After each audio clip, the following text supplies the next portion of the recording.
The silence that followed was always the loudest part.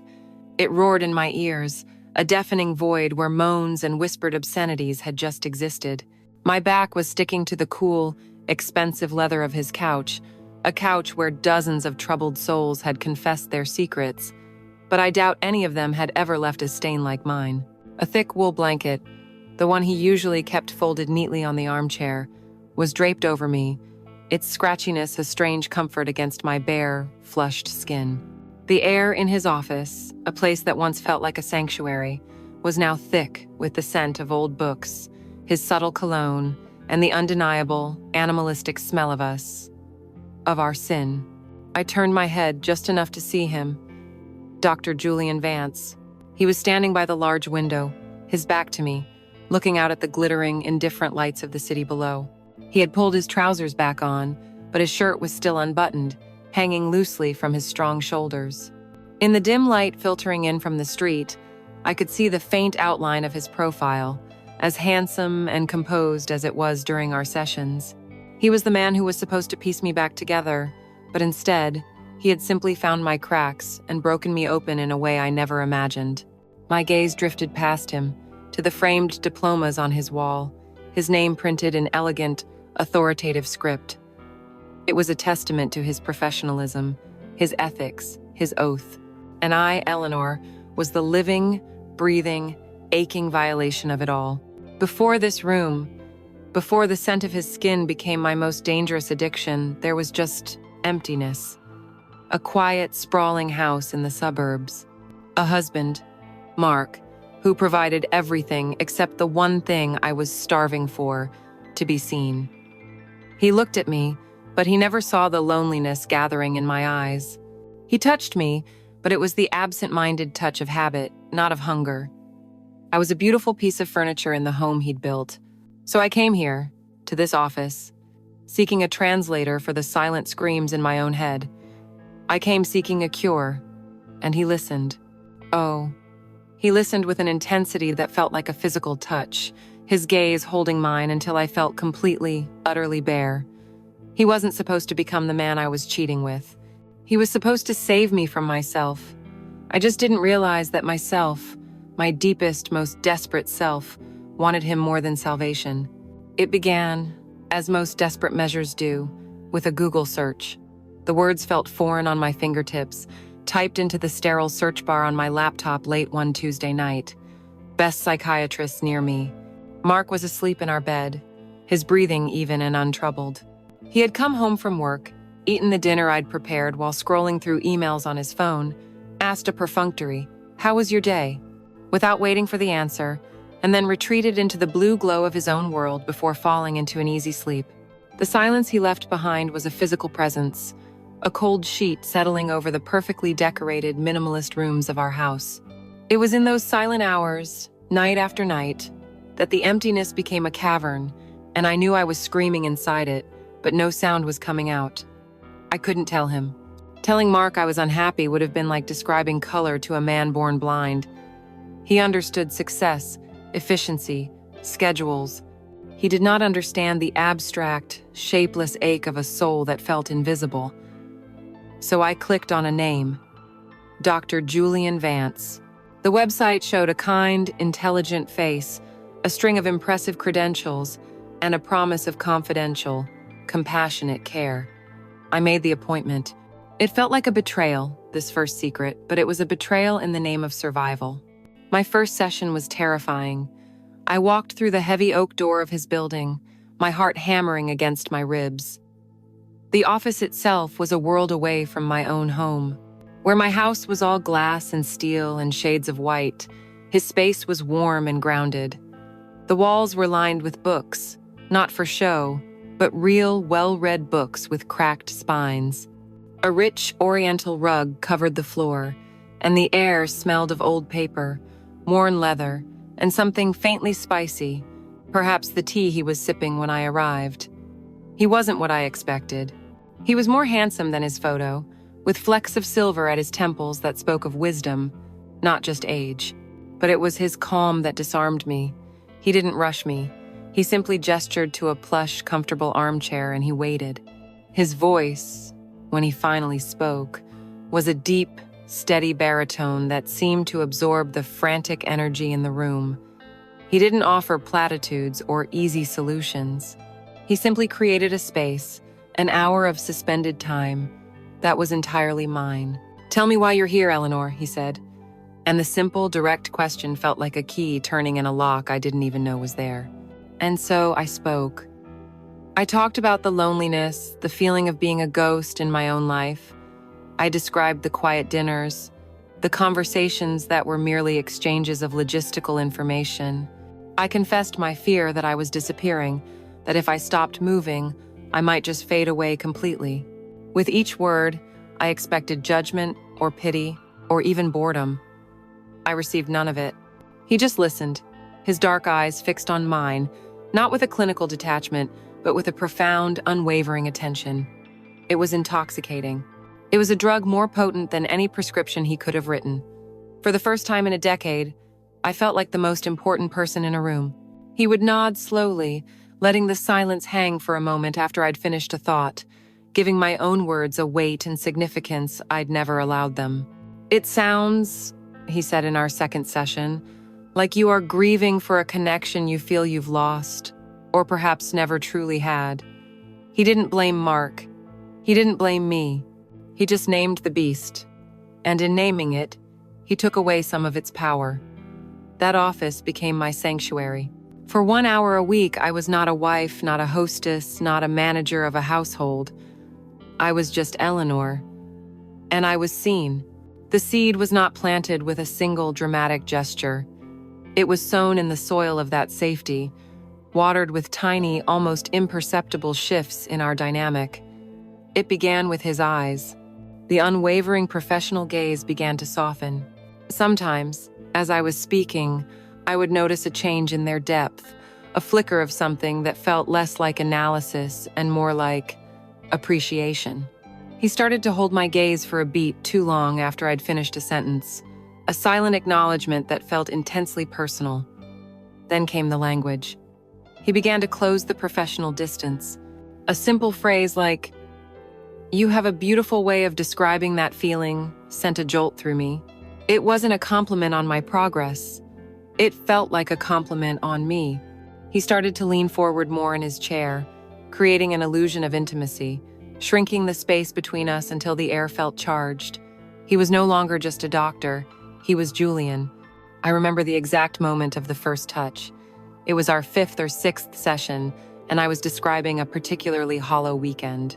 Tears began to well in my eyes, something I had fought against, seeing it as a weakness. As a tear finally escaped and traced a path down my cheek, I reached for a tissue from the box on the small table between us. His hand went for it at the same time. His fingers, warm and firm, brushed against the back of my hand. It was nothing, a fleeting, accidental contact that lasted no more than a second, but it felt like an electric shock. I pulled my hand back, as if burned, a blush creeping up my neck. He didn't acknowledge it. His expression never changed. And yet, I knew he had felt it too. The air shifted permanently in that moment. It was a silent agreement that a line, once so clear, had been smudged. After that, I started to notice things. The way his knee would sometimes be angled towards mine. The way he mentioned a book he was reading, a book he thought I might enjoy, making a connection outside the boundaries of my case. He once smiled, a slow, sad smile when I spoke of feeling misunderstood. "That can be a lonely place to be," he said. And for a fleeting moment, the comment felt like it was about him, not me. He was giving me a glimpse, a tiny, calculated crack in his professional armor, and I desperately wanted to see more. I started leaving his office not just with relief, but with a humming, nervous energy, a sense of anticipation for the next week that had very little to do with healing and everything to do with him. The sanctuary was still safe, but now it was also dangerous. And God help me, I had never felt more alive. The change was subtle at first, a shift in the tide that you only notice by watching the shoreline over many hours. My week began to reshape itself around that 1 hour on Wednesday afternoon. The days before were filled with a low hum of anticipation, a nervous energy that made the mundane tasks of my life, grocery shopping, coordinating cleaners, pretending to listen to Mark's work anecdotes, feel like the gray, tedious opening act for a spectacular main event. The world seemed more vibrant on Wednesdays. The coffee tasted richer, the music in my car sounded fuller. I was no longer a patient going to an appointment. I was a woman on her way to meet the only person on earth who truly saw her. The hour itself began to change, too. It slowly, almost imperceptibly, unmoored itself from the strict dock of therapy and drifted into the warmer, more dangerous waters of personal connection. It started with him. Julian began to let small, curated pieces of his own life slip into our conversations. They were never overt confessions, never anything that would grossly violate his professional code, but they were deliberate invitations. He would begin a session by saying something like, "Forgive my slight distraction, Eleanor. I was at a performance of Mahler's Fifth last night, and the Adagietto is still haunting me." He knew, of course, from a previous session that I had played the cello for years, that my old instrument now sat in its case in the attic like a coffin, a testament to a life I had abandoned. Suddenly, we weren't talking about my anxiety. We were talking about the heartbreaking beauty of a string arrangement, the shared ache of that particular piece of music. He was no longer Dr. Vance, the clinical observer. He was Julian, a man who felt the same things I did, who understood that a piece of music could feel more real than the person sleeping next to you. He was creating a new space for us, a secret garden where our minds could meet, far away from the sterile ground of my diagnosis. I found myself leaning into it, hungry for more. When I mentioned feeling trapped by the endless social obligations of Mark's career, he once looked out his window and said, almost to himself, "I've always found more truth in the pages of a book than in a crowded room." The following week, he mentioned a specific novel he was reading, one by an obscure author I happened to love. The conversation that followed was exhilarating. We spoke of characters and themes, of melancholy and meaning, and for 20 minutes, I forgot I was his patient. I was his intellectual equal, his peer. I felt a spark, a sense of being alive and engaged that had been dormant for years.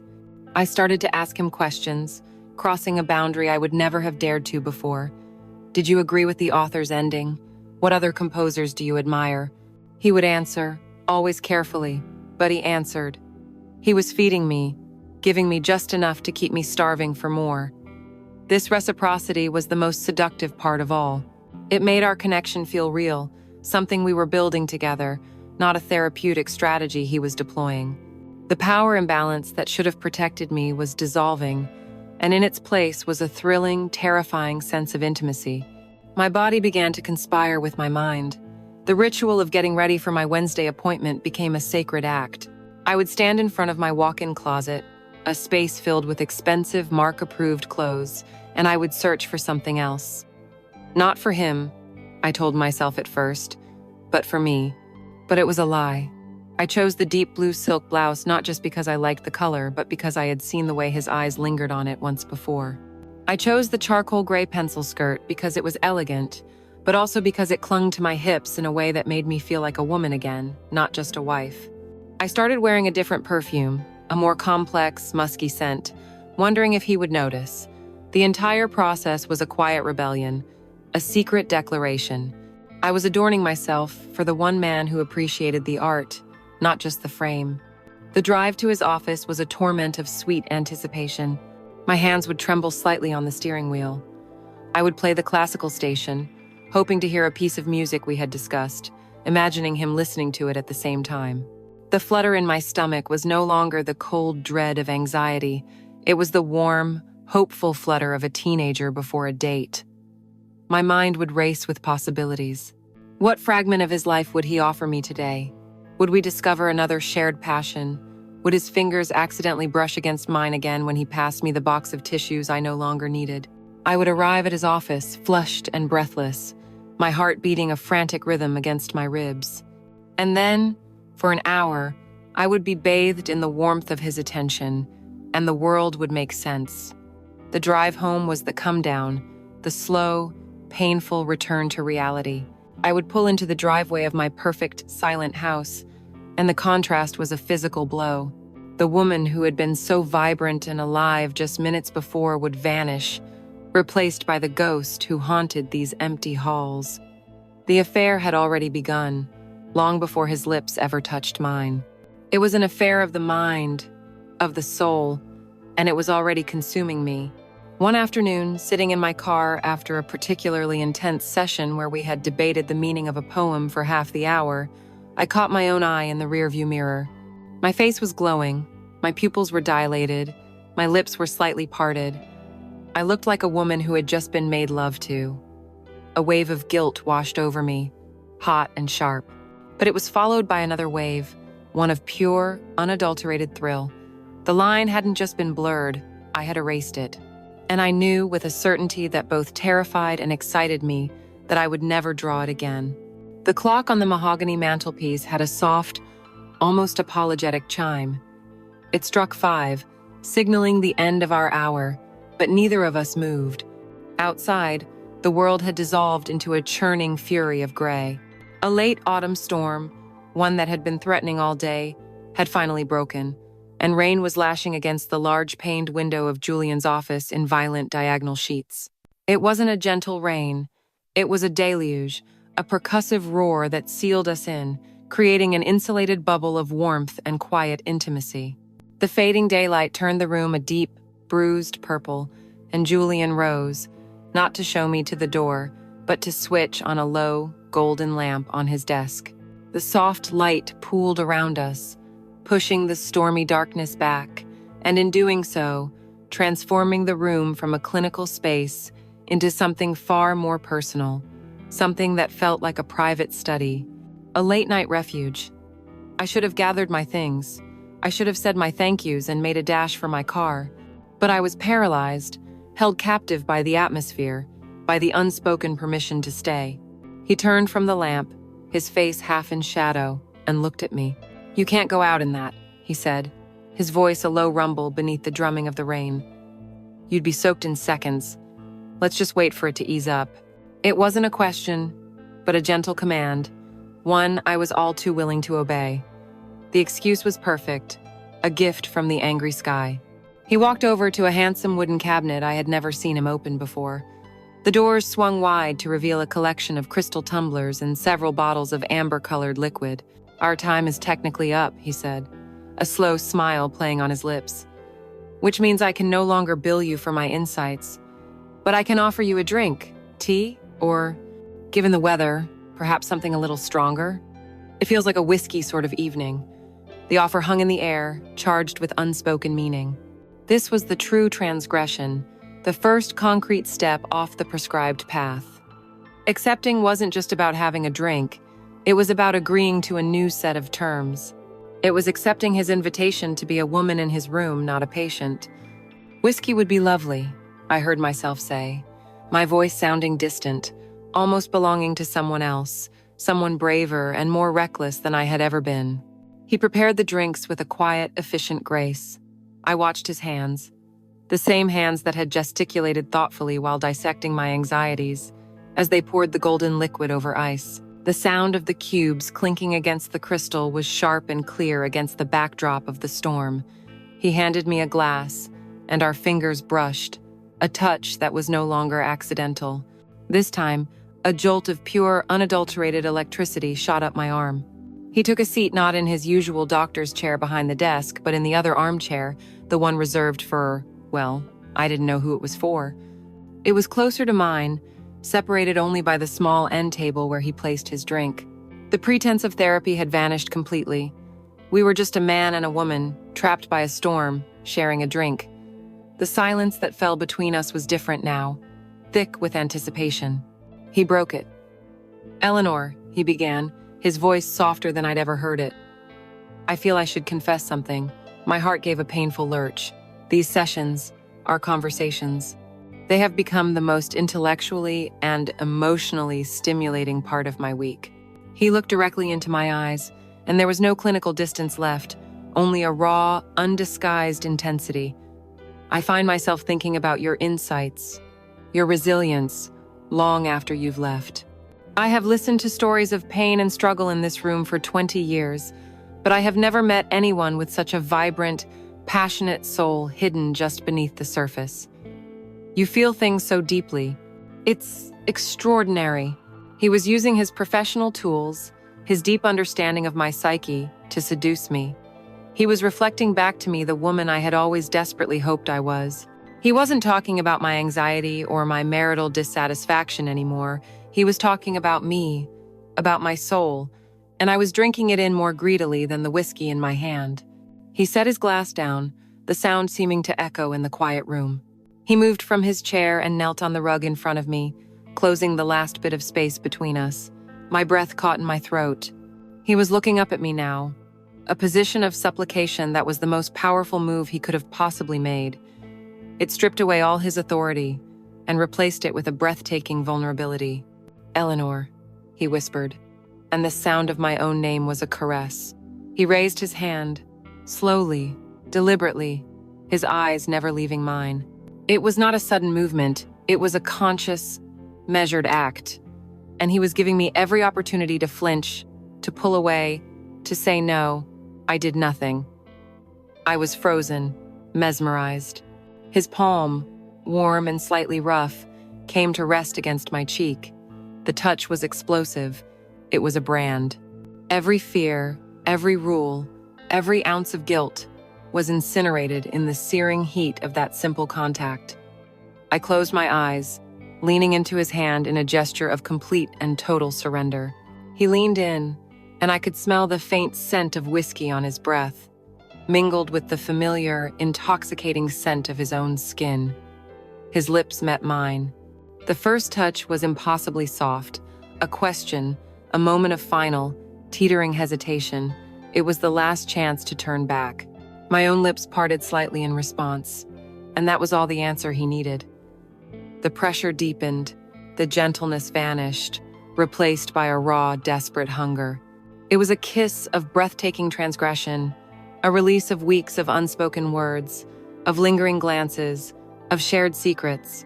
It wasn't just a kiss, it was a confession, a verdict, and a sentencing all in one. The storm outside raged, but a much more dangerous one had just broken within the sacred walls of that room.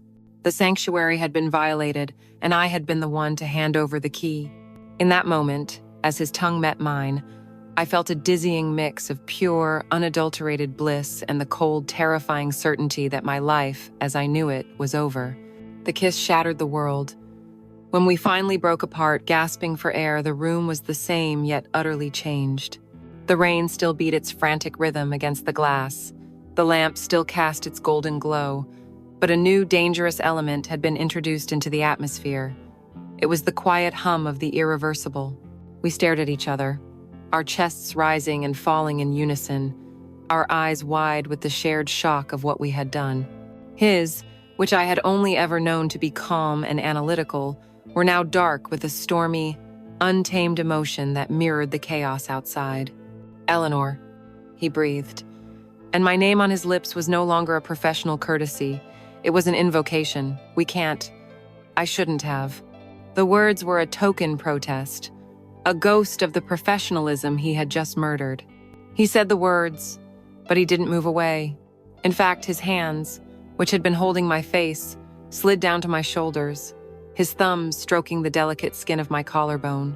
He was saying no with his mouth, but his body was screaming yes.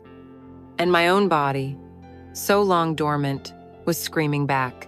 There was a beautiful, desperate awkwardness to what happened next. This wasn't the smooth, practiced choreography of a seasoned affair. It was the clumsy, frantic collision of two people starved for a connection they knew they shouldn't have. His lips found mine again, harder this time, more demanding. And while he kissed me, his fingers found the small, pearl-like buttons of my silk blouse.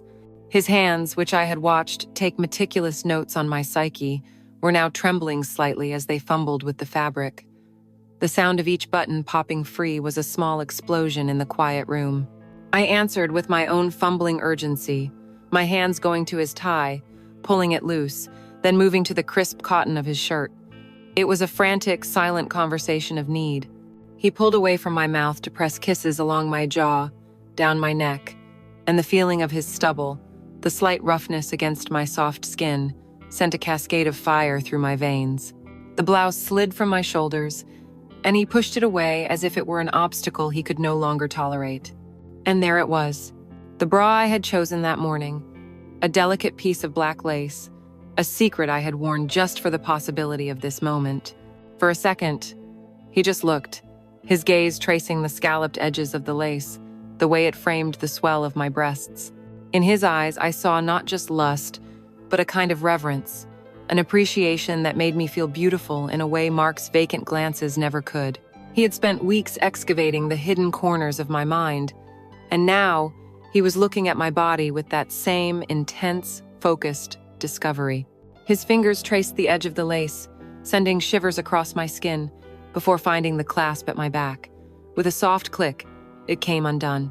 The straps fell away, and my breasts, full and heavy, were freed. I felt the cool air of the room on my nipples, making them instantly harden, and my breath hitched in my throat. He didn't touch them.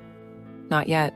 He just looked, his gaze a physical weight, and he whispered, "You are so incredibly beautiful, Eleanor."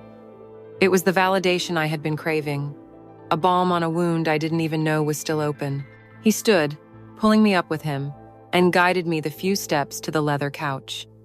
The very couch where I had wept, where I had confessed my deepest fears, was about to become our altar. He laid me down gently, the cool, smooth leather a shocking, sensual contrast against the heat of my bare back. All traces of the careful, controlled Dr. Vance were gone. The man above me was all raw, carnal need. His eyes devoured me, taking in the curve of my waist, the gentle slope of my belly, the triangle of dark hair between my legs, as he slid my skirt and underwear down and off with one smooth motion. He shed his own clothes with an impatient urgency, and I saw him, truly saw his body for the first time. He was lean but muscular, his chest covered in a light dusting of dark hair. He was magnificent. His professionalism, his control, it had all been a cage, and the animal was finally, gloriously free. He knelt on the floor beside the couch, his body level with mine. He finally allowed himself to touch me, his hand cupping one of my breasts, his thumb stroking the nipple until I arched my back, a soft moan escaping my lips. His other hand slid down my stomach, lower, through the curls of hair, to the place that was aching for him. I was so wet, a slick, hot readiness that was both shocking and deeply satisfying. It was my body's own confession, a truth it could no longer hide. The sounds in the room were no longer the rain or the ticking clock. It was just us, our ragged breaths, the soft, wet sounds of his fingers exploring me, my own whimpers of pleasure as he brought me to the edge of a feeling I hadn't experienced in years. Then he positioned himself over me, between my legs, and I looked up into his eyes. "Eleanor," he said one last time, a promise and a warning. And then he pushed into me. The feeling was total. It was a feeling of being filled, of being completed. It was the ultimate transgression, the absolute point of no return. As he began to move, slowly at first, then with a rhythm that matched the beating of my own heart, I knew that the emptiness I had come to him to cure was now filled with a secret so enormous, so dangerous, it would either save me or destroy me completely. The office had been a transgression, a chaotic, rain-swept collision of impulse and opportunity. This was different. This was a choice.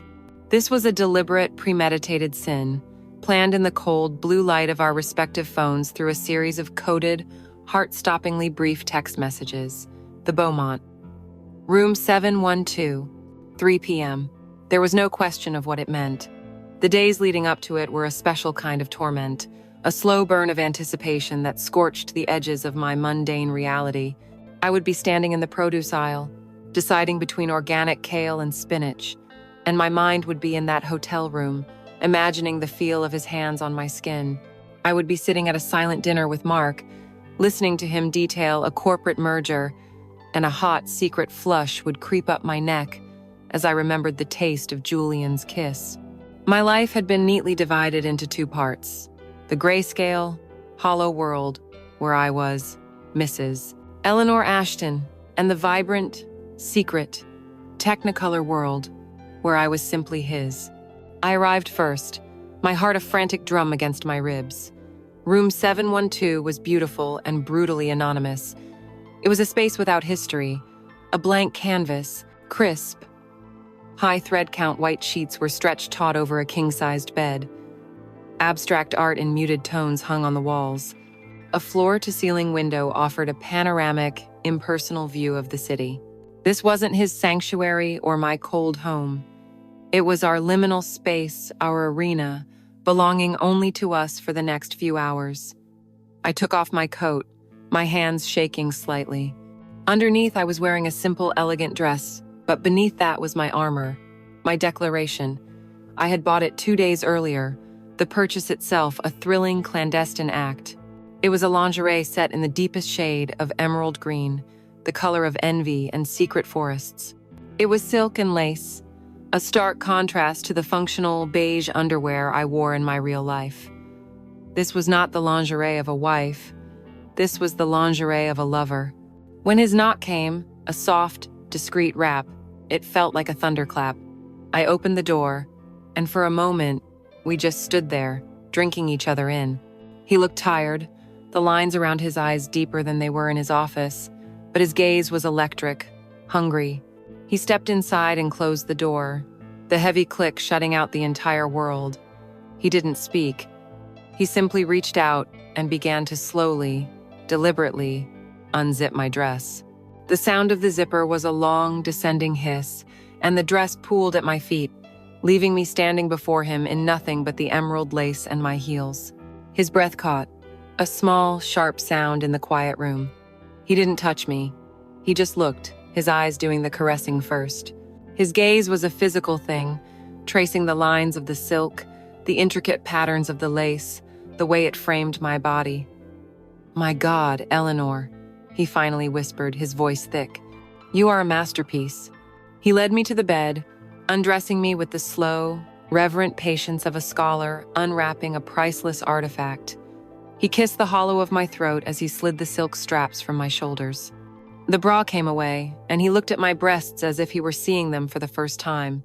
That full, round weight that I had often felt self-conscious of, he viewed as perfection. He called them my twetlets, my snow pears, a poetic phrase he'd whispered once before that sent a shiver through me.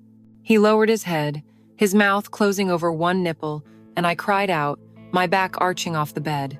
He suckled me, laved me, worshipped me with his tongue until I was writhing, my fingers tangled in his hair, pulling him closer.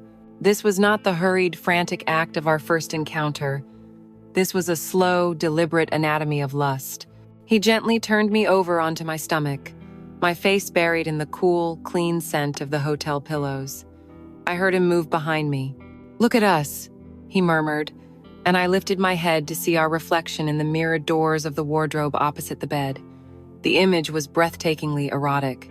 Me, pale and pliant, clad only in a tiny scrap of green lace. Him, standing behind me, fully clothed, a dark, powerful figure of control. He placed his hands on my hips, his fingers digging in slightly, and then slid them lower, cupping my buttocks. "Perfect," he breathed against my ear.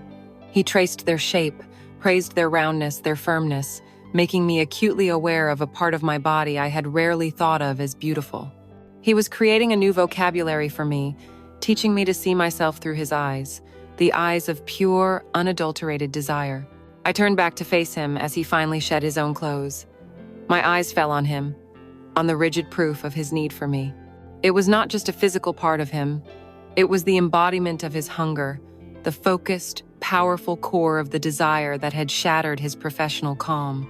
He was beautiful, hard and ready, a stark, masculine truth in the soft luxury of the room.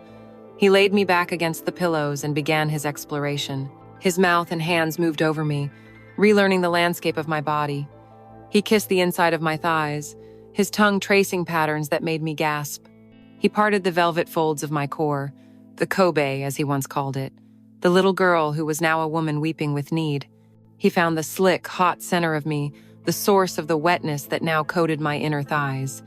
He tasted me, and the act was so intensely intimate, so possessive, that I felt a profound, soul-deep surrender. He was claiming every part of me, marking it as his. When I was trembling on the edge, breathless and incoherent, he rose over me. He entered me not with the frantic urgency of the first time, but with a slow, deliberate, almost unbearable pressure. It was a deep, possessive joining that felt less like a violation of my marriage vows and more like the holiest sacrament of our own secret religion. He filled me completely, stretching me, claiming me. He propped himself up on his elbows and looked down at me, his eyes dark and serious. "You are mine in this room, Eleanor," he said, his voice a low growl. "Do you understand?" I could only nod, tears of sheer, overwhelming sensation blurring my vision. He began to move, and it was the slow, confident rhythm of a man who knew exactly what he was doing and exactly what I needed. It was perfect, it was depraved, and I never wanted it to end. That slow, deliberate rhythm was a form of torture and a kind of prayer. With every deep, possessive thrust, he was looking directly into my eyes, and I felt as if he were pushing past my body and deep into my soul. The world outside the four walls of that hotel room, outside the taut universe of the white sheets, ceased to exist. There was no Mark. There was no pristine, empty house. There were no lies, no guilt. There was only this. The glorious, heavy weight of him, the feeling of being stretched and filled, the hypnotic friction that was methodically erasing every rational thought from my mind. The only sounds were the soft gasps that escaped my lips with his every movement, and his own low, controlled breathing, the sound of a man exercising an iron will. I met his gaze, my own vision swimming with unshed tears of pure sensation. This was more than sex. It was a claiming. Then, the tempo shifted. A subtle urgency entered his movements. The slow, deep strokes became harder, faster, driving deeper with an increasing ferocity. The prayer was over. The fever had begun. The careful control in his breathing broke, replaced by low, guttural grunts of effort and pleasure. My soft gasps turned into open-throated moans, shameless sounds I didn't recognize as my own. The quiet room was now filled with the primal soundtrack of our lust, the rhythmic, wet slap of his body against mine, the rustle of sheets tangled around our legs, and the constant, slick, squelching sound of our connection, a sound that spoke of my body's absolute surrender, of the sheer, copious wetness he had drawn from me. I wrapped my legs high around his waist, my ankles locking behind his back, trying to take him even deeper, to make our two bodies fuse into one. There was no thought, no hesitation, just a desperate, shared need to get closer, to fall faster and harder into the abyss. He pulled out of me suddenly, and a cry of protest escaped my lips, but he only moved me, turning me onto my side, my back pressed against his chest. He entered me from behind, his arm wrapping around my waist, his hand covering my breast, his thumb finding my nipple and rolling it until I cried out again, this time in pleasure. This new angle was a revelation. It was impossibly deep, hitting a place inside me that made my toes curl. He was flush against my back, his hot breath a tickle against my neck as he whispered my name, his voice thick with desire. "Feel that, Ellie? Feel how much I want you?" His words, his touch, his depth, it was a sensory overload. He moved inside me with a powerful, rocking motion, and I could feel the full length of him, the hard ridge of his cock pressing against me with every stroke. I reached back, my hand finding his thigh, my fingers digging into his hard muscle, holding on as if he were the only solid thing in a collapsing world. Just as I felt the pleasure coiling tight and unbearably in my belly, he shifted me again. He guided me onto my hands and knees, my hair falling in a tangled curtain around my face. He entered me again from behind, his hands gripping my hips, holding me steady as he began to pound into me with a raw, animalistic rhythm. This was pure, unadulterated carnality. The sounds were louder now, more obscene. The wet slap of our bodies echoed in the room. I buried my face in a pillow to muffle my screams, but they came out anyway, high-pitched and keening. I was no one's wife, no one's patient. I was just a body, his body, moving together in a dance as old as time. He leaned forward, His chest pressed against my back and growled in my ear. "Who do you belong to right now?" I couldn't speak. I could only moan his name, a desperate, broken prayer. "Julian. Oh God, Julian." He lifted me, turning me so that I was sitting on top of him. The power shifted. I was in control now. I looked down, a wild, triumphant feeling surging through me. I could see us, our bodies joined, my breasts swaying with my movements, my hips grinding down on him. I looked at his face. His eyes closed, his jaw clenched, a sheen of sweat on his brow. He was completely lost to the pleasure of it, lost to me. I rode him with a wild abandon, my body learning the rhythm that would bring us both to the edge. The knot of pleasure inside me was tightening, becoming a white-hot star of pure sensation. It was everything. It was too much. I threw my head back, my hair whipping behind me, and I screamed his name, "Julian!" It wasn't a whisper or a moan. It was a raw, triumphant cry that ripped through the air, a declaration of ownership, a final nail in the coffin of my old life. Seeing me on the edge, he took control one last time, flipping me onto my back for the final, frantic ascent. His thrusts were a blur, a desperate, frenzied pounding. There was no tenderness now, only a savage, all-consuming need to reach the peak. The world narrowed to the space between my legs, to the friction, the heat, the building pressure that was about to shatter me. It was coming. I could feel the wave building, a tsunami of sensation that was pulling me under. My body convulsed, the orgasm ripping through me in a violent, shuddering wave. I screamed into his shoulder as my world exploded into white light, the temporary, blissful obliteration of everything, of guilt, of consequence, of sin. As I was still trembling, I felt his own release, a hot, pulsing flood deep inside me, his body going rigid before collapsing on top of mine. For a long moment, the only sound was our ragged, desperate breathing, the deafening silence after the beautiful, perfect storm. The afterglow in that hotel room was different from the first time. The frantic shock had been replaced by a languid, sated intimacy. We lay tangled in the damp sheets, my head on his chest, my fingers tracing idle patterns over his skin. His heart was beating a slow, steady rhythm beneath my ear. The silence was comfortable, complete. But it was Julian who broke it, and in doing so, began to weave the first threads of a web so intricate and beautiful, I didn't realize it was a cage until it was far too late. He didn't say the things a normal lover would say. He didn't whisper "that was incredible" or "you're amazing."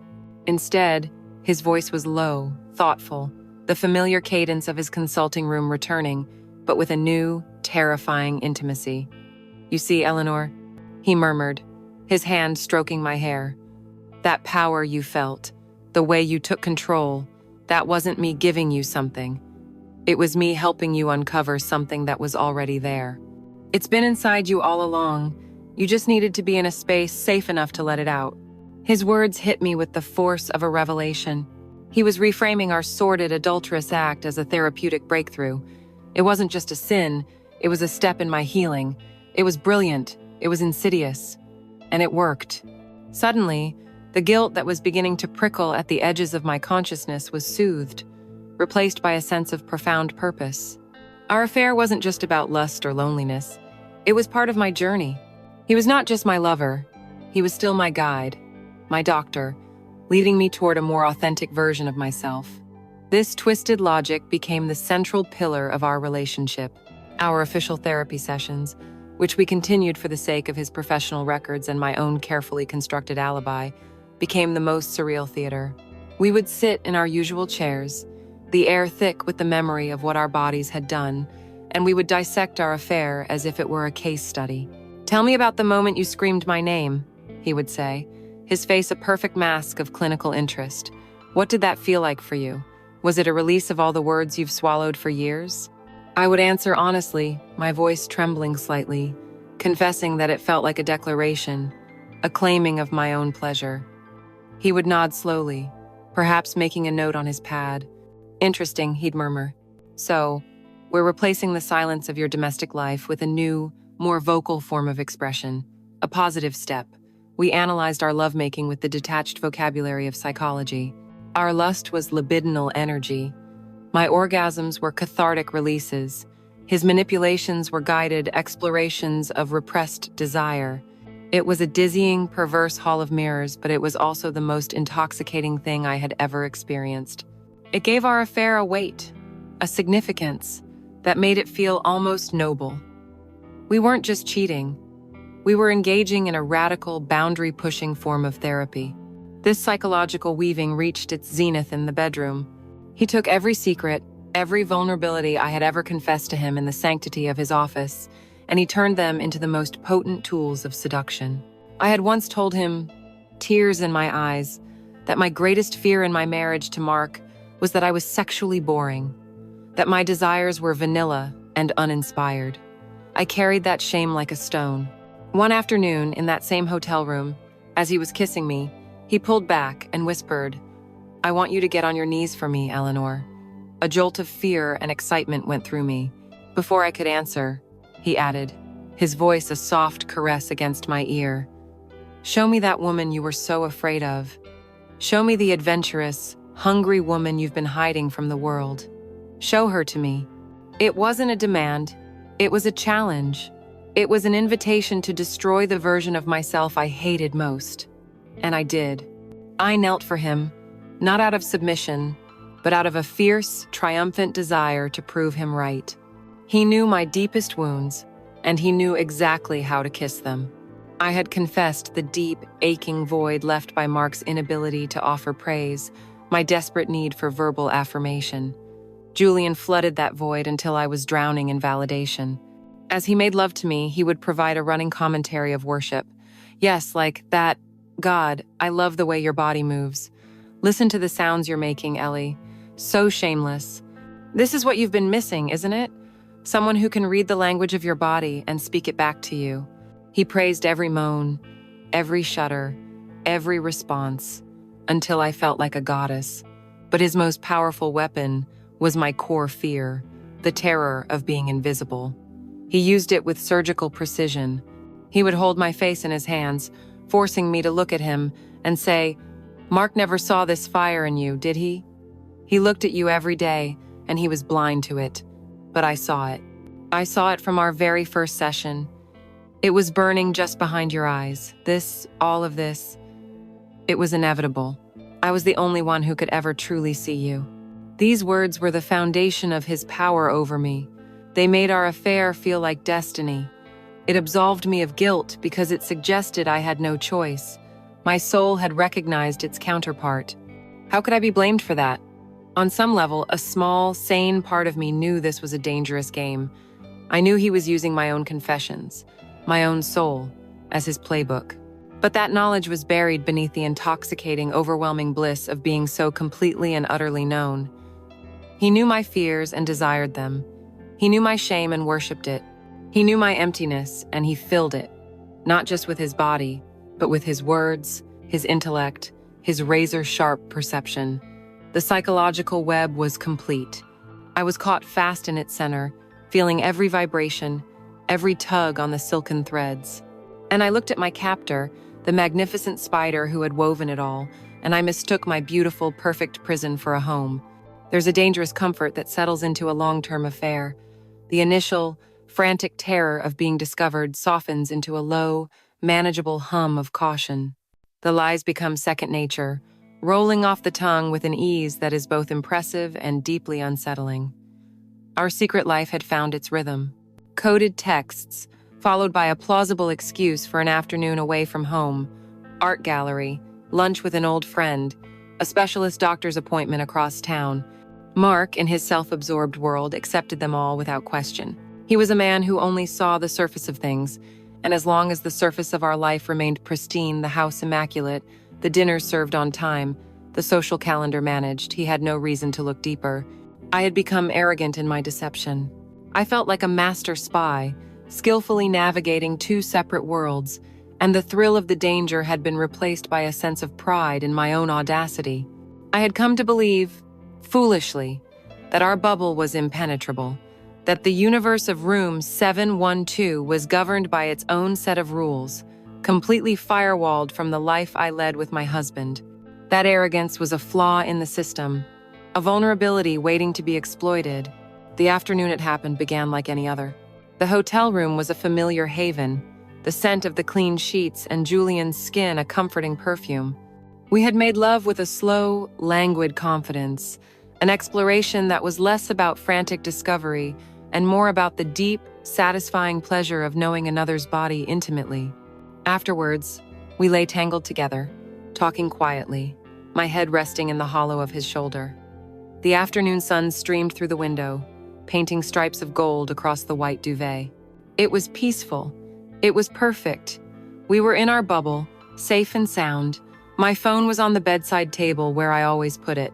My one inviolable rule was that it must always be on silent. Always.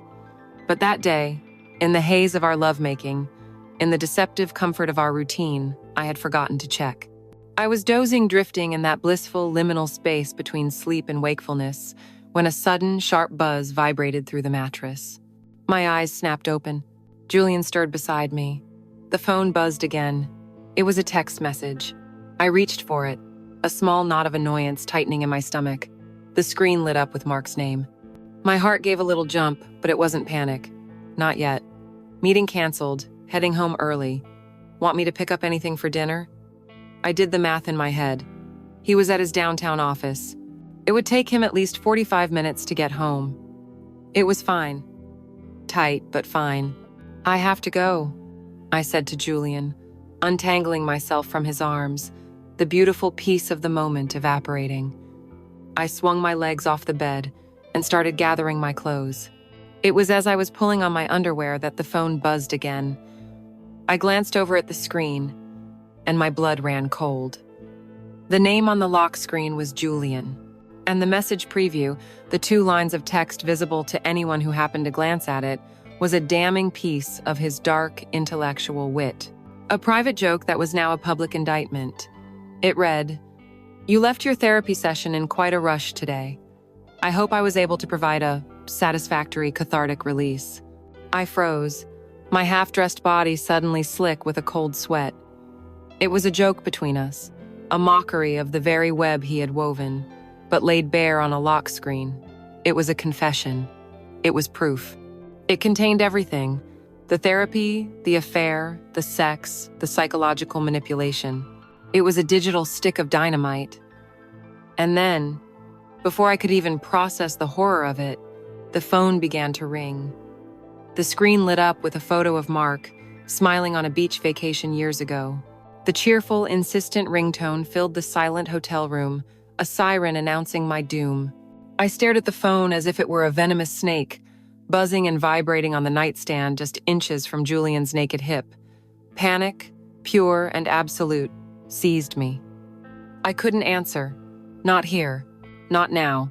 With my voice breathless, my heart hammering, with the scent of sex, and another man still on my skin, he would know instantly. I stood there, paralyzed, as it rang and rang, each shrill tone a nail being hammered into my coffin. Julian was off the bed now, his professional calm completely shattered, his eyes wide with the same terror I felt. We both just stared at the phone until finally it fell silent, surrendering to voicemail. The silence that followed was somehow more terrifying than the ringing. My mind was a maelstrom. Had he seen the text preview? Was that why he was calling? Did he call, get no answer, and is he now on his way here, to the last location my phone would have pinged from an Uber receipt? My hands were shaking so violently I could barely pull my dress over my head. The zipper felt impossibly complex. There was no tender goodbye, no lingering kiss. "Go!" Julian hissed, pulling on his own clothes with a frantic urgency. "Go now, Ellie." I grabbed my purse and my coat and fled, not even looking back. The drive home was a 15-minute journey through hell. Every traffic light felt like a personal conspiracy. Every car that drove behind me was him. I gripped the steering wheel, my knuckles white, the lie already forming on my lips, tasting like ash in my mouth. I was at the gallery. My phone died. I didn't see you call. It was so flimsy, so pathetic.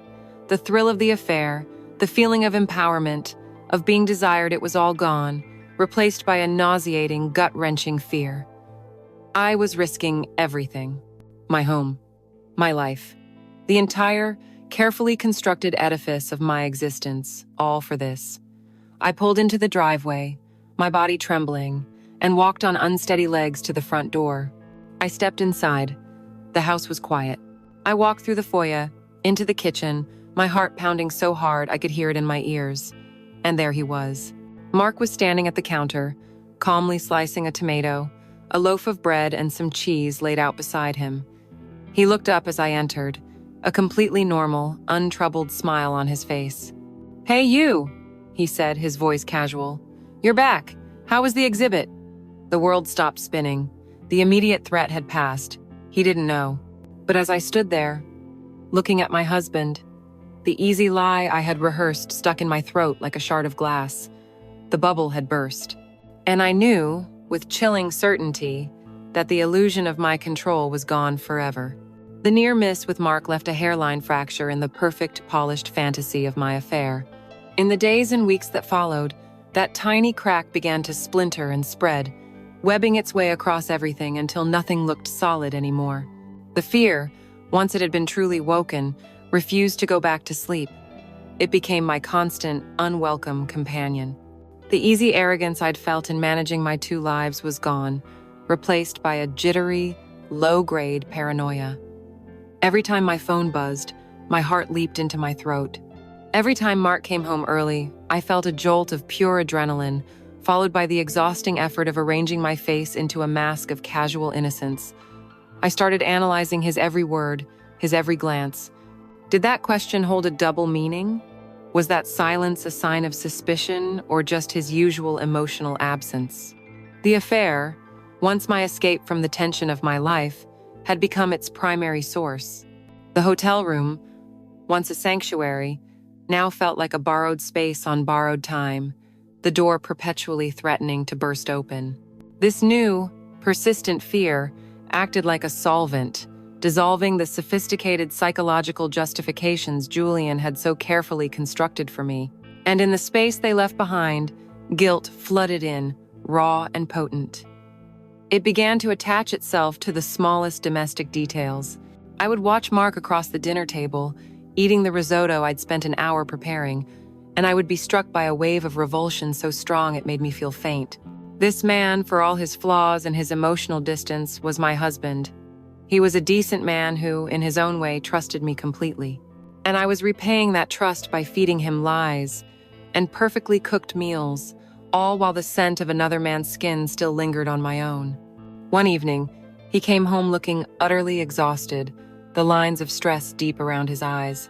He slumped onto the sofa and said, almost to himself, "God, do you remember that trip to Maine, before we were even married?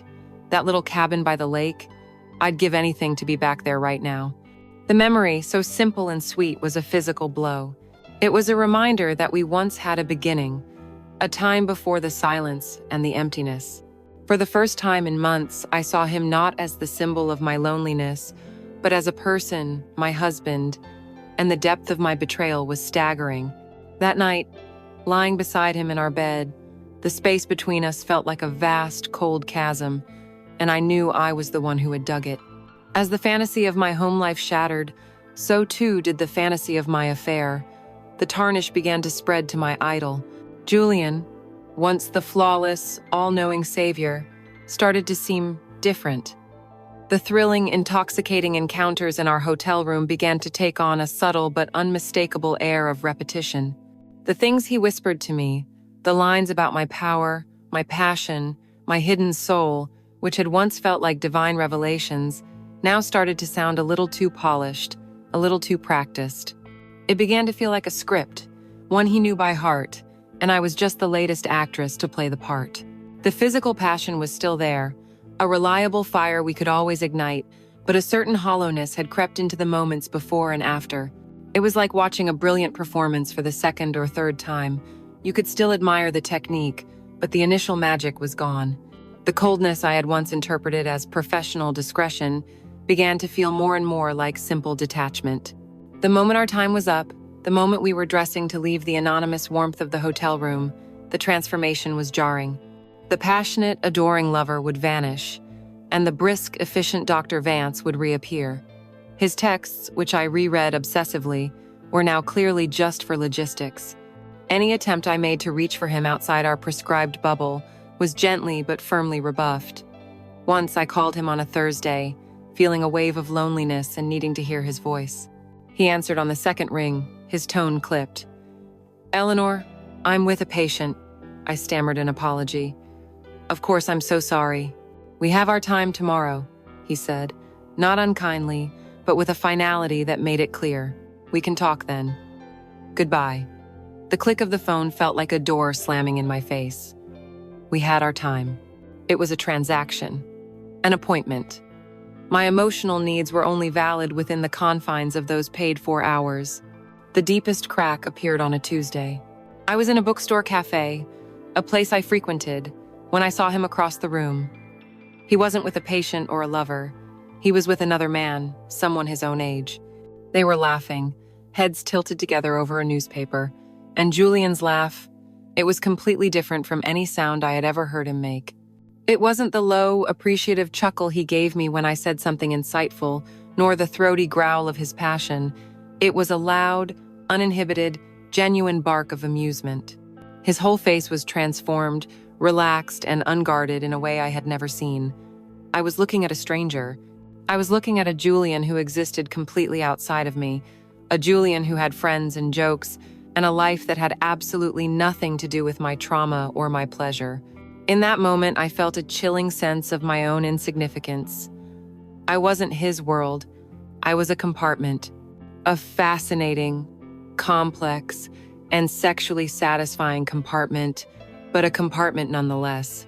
I left the cafe, my coffee untouched, and as I walked through the city streets, the central question of our affair began to reformulate itself in my mind. The exhilarating feeling of being completely understood now felt sinister. Did he understand me in order to heal me, or did he understand me in order to control me? The power dynamic, which had once felt like the sweet salvation of a god lifting me from the mire, now felt like the cold, unbreakable bars of a cage he had built just for me. He knew every button to push, every wound to soothe, every secret word that would make me surrender. It wasn't a connection. It was a perfect, psychological mechanism. The final, terrible question began to form, a question so horrifying I could barely let myself think it. Is this love? Or am I just the most intricate, challenging, and ultimately rewarding case study of his entire career? The web, which had once felt like a beautiful, protective embrace, was beginning to feel sticky, and I was beginning to realize, with a slow, dawning horror, that I was not the beloved, but simply the fly. I went to our last session with a splinter of ice in my heart. The fear and doubt of the previous weeks had coalesced into a cold, hard point of suspicion. I was no longer the adoring supplicant, hanging on his every word. I was a detective, searching for clues, for the one piece of evidence that would either condemn him or, God willing, exonerate him, and allow me to retreat back into the warmth of our shared delusion. The air in his office, once a comforting sanctuary, felt thin and strained. I found myself watching him with a detached, critical eye. The way his brow furrowed in empathy, the slow, deliberate nod of understanding, the intimate, knowing smile that no longer felt like a shared secret, but like a well-rehearsed gesture. The entire performance, once so captivating, now seemed thin, almost transparent. I tested him. I spoke of the future, using the word we in a way that deliberately pushed past the boundaries of our hotel room encounters.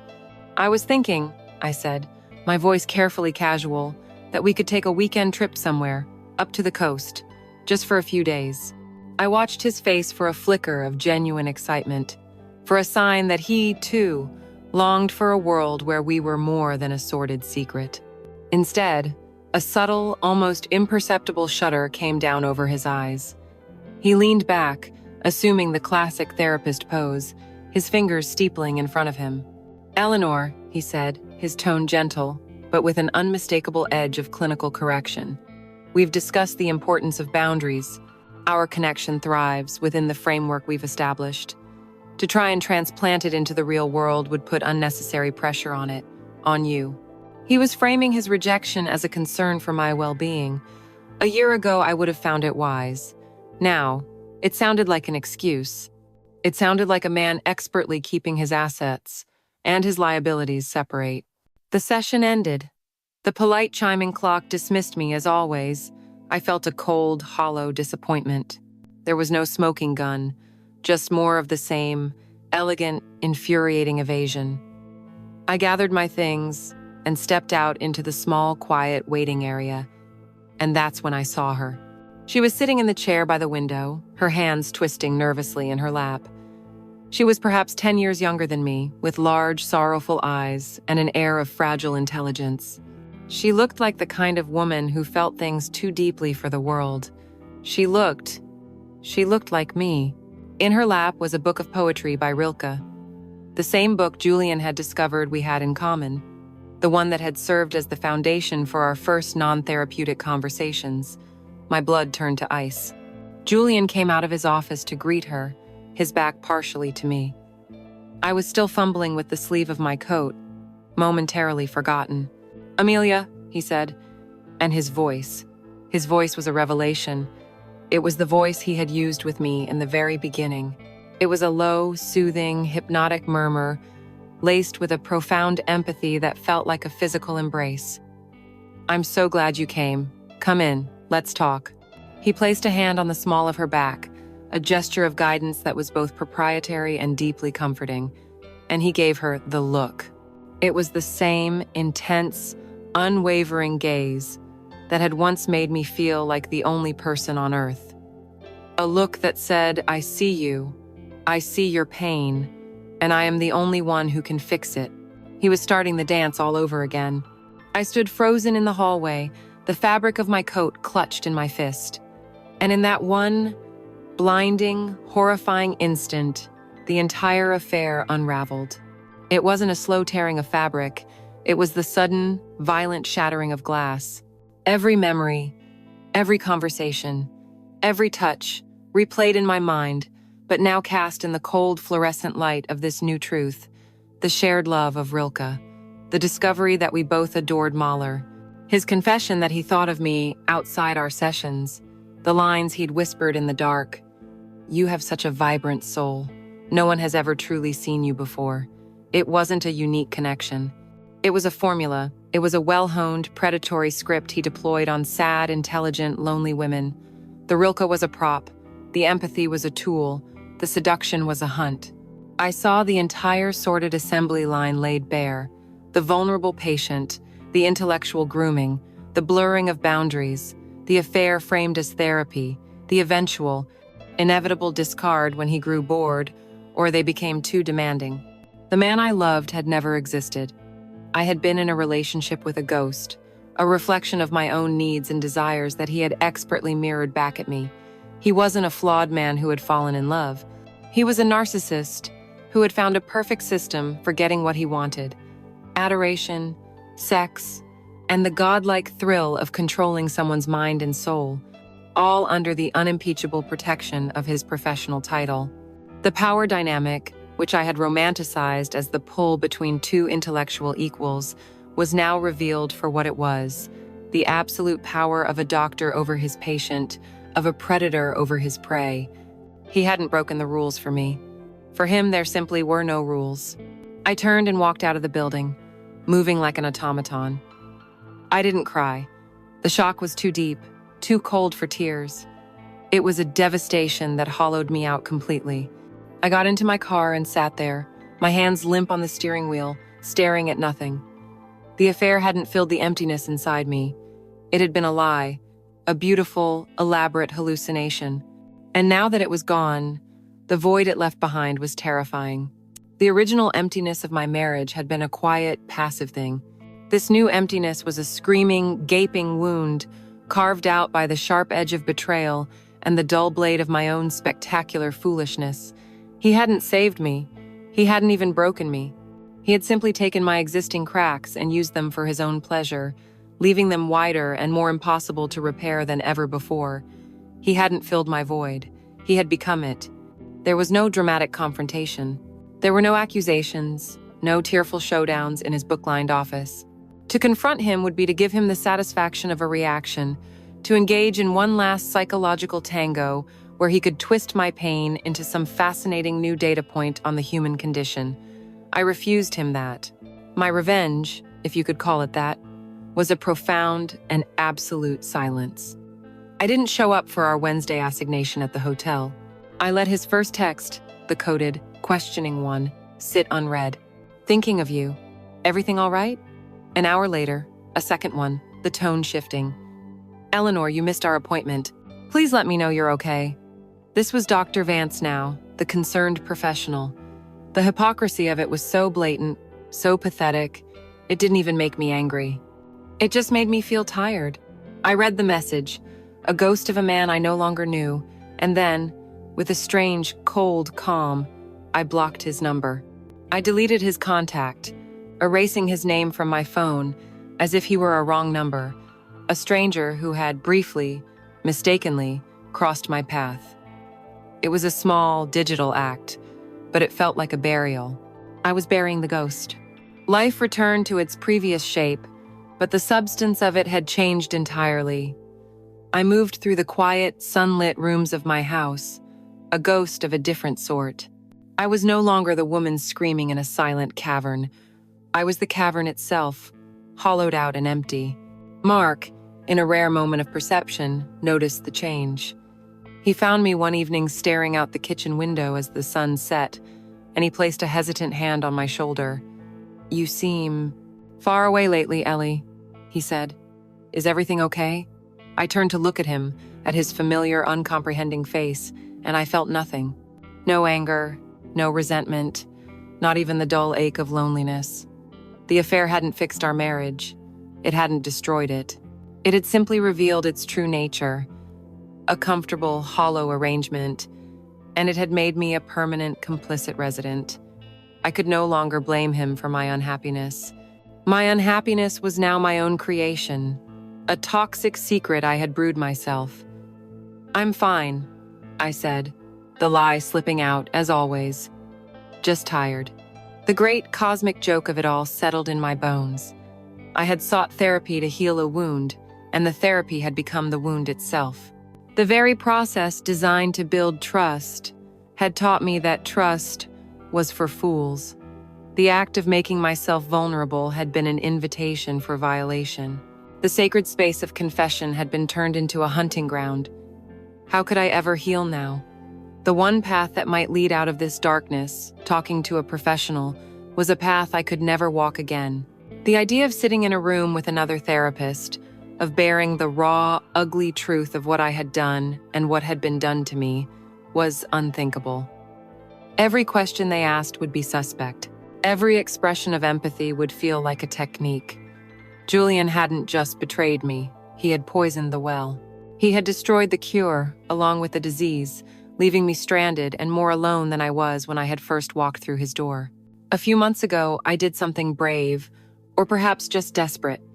I found the name of a female therapist online. Her website was filled with calming colors, and her photo showed a woman with kind, intelligent eyes. I made an appointment. This afternoon. The office is in a discreet brick building on a quiet, tree-lined street, just a few miles from my house. I drove here.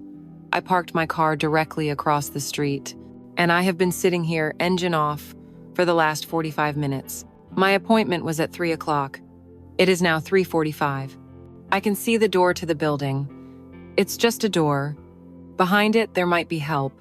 There might be a woman with kind eyes who could offer me a map out of this wreckage. There might be a path back to some version of myself I could learn to live with. But I cannot move. Between me and that door stands the ghost of Julian Vance. He is there, smiling his knowing smile, holding a book of poetry, his eyes full of that false, predatory light. He is a monument to my own stupidity, a gatekeeper to any future healing.